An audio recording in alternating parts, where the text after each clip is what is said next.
Hello, everybody. Father Scott Vanderveer here with another installment in our series on beautiful hope. This time we're talking about hope in action. We are called to find ways to inspire hope in ourselves and in other people too. We have to be agents of hope, people who remind each other in the hardest times that there is a cause for hope. Because as we said in the last installment, there's nothing in charge of this universe but God. Love is in charge. We're monotheists, so we believe that there's only one reality that created the universe, and that reality is all-powerful, all-loving, all-knowing. The way the author Anne Lamott says it is, hope means knowing that grace bats last. Grace always bats last in life, always gets the last word. So although there are so many reasons that we feel distressed and heartbroken by things that happen in our lives and in the world, we continue to hold out hope. You know, one thing that strikes me about hope is that it requires creative looking. It requires us to look for causes for hope.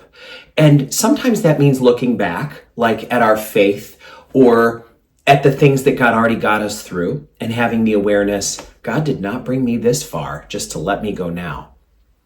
But sometimes it's also looking at the present moment. What is around me that could help me get through this right now? The great preacher J.T. Jakes says that if you look back through all the scriptures of the Bible, you find that God always creates miracles through what we have available to us. The way he says it is, sometimes you go through life and you've lost just about everything, but God never uses what we've lost to create the miracle, but what we have left. So if you've lost something big, the mistake that we could go to is to look back at that financial amount that was lost, or that relationship that was lost, or that job that was lost, that opportunity that was lost, whatever it is. We can say, that's where my miracle is. Oh no, I've lost my miracle. It's behind me. It's in the job I lost, the relationship I lost, the money I lost, the opportunity I lost. No, it's not. God doesn't bring the miracle out of what we've lost. God brings the miracle out of what we still have.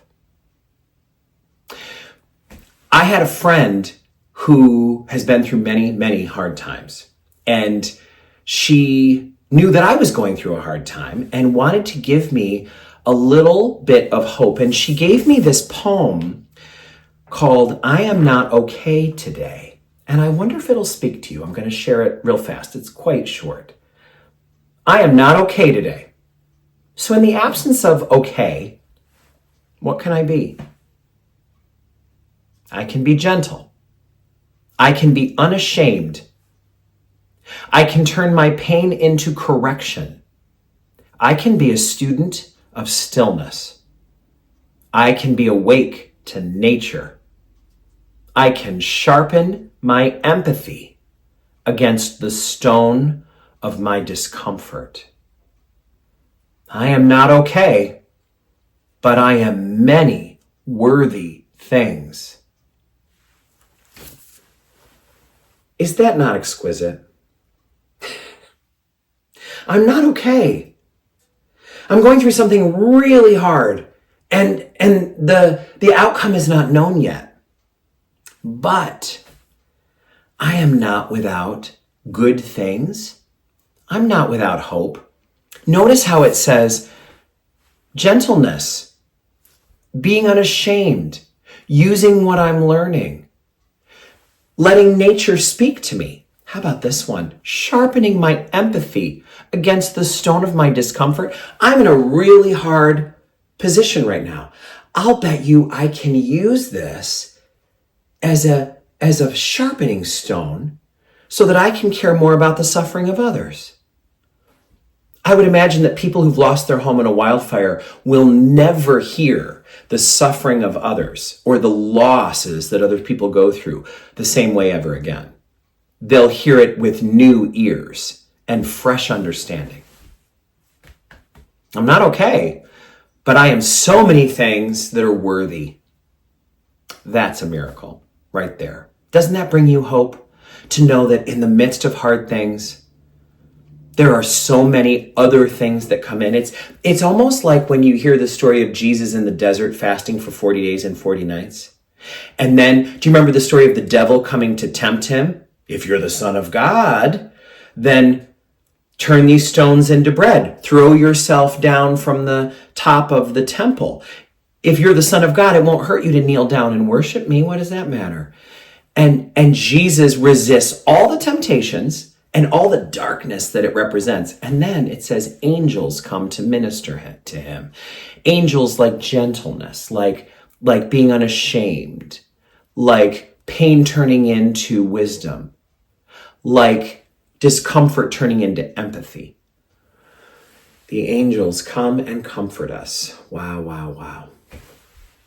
The other thing we need to think about is we are called to be angels for other people going through a hard time. It can be hard to figure out how to make that practical. So I can tell you something that I've done. These are my prayer cards. They were once a list of people's names. Once upon a time, I used to make lists of people to pray for. Maybe you've done the same thing.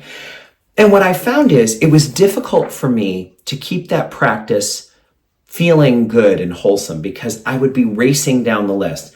All right, Tina, Mike, Sally, John, I would realize how many other names I had on the list, and so I would find myself racing down it. That's why now I've taken all of those names and I've put each one on a prayer card. And I only pray for that person. And I do it in a very managed way. I take one breath in, and as I breathe in, I say, God, give them everything they need to get through what they're going through right now. And then on the exhale, I send it spiritually their direction. So the name on this card is a staff member in our parish who's currently going through cancer, treatment for cancer. I say, God, give her everything she needs to get through whatever today's challenges are.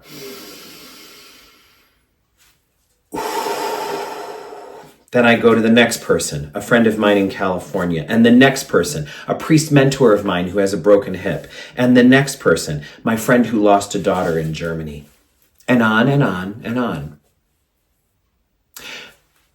What I am then able to do is when a person is going through a particularly hard time, I can even take a picture of that prayer card and I can send it to them. And wordlessly, I'm letting them know you are not alone.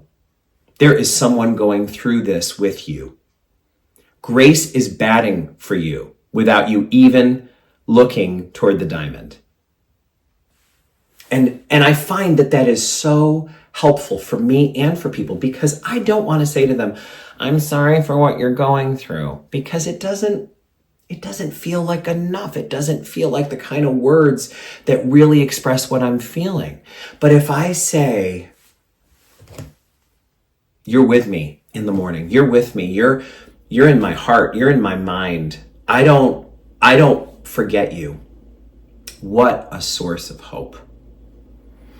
So friends, let us know that hope is meant to be in action.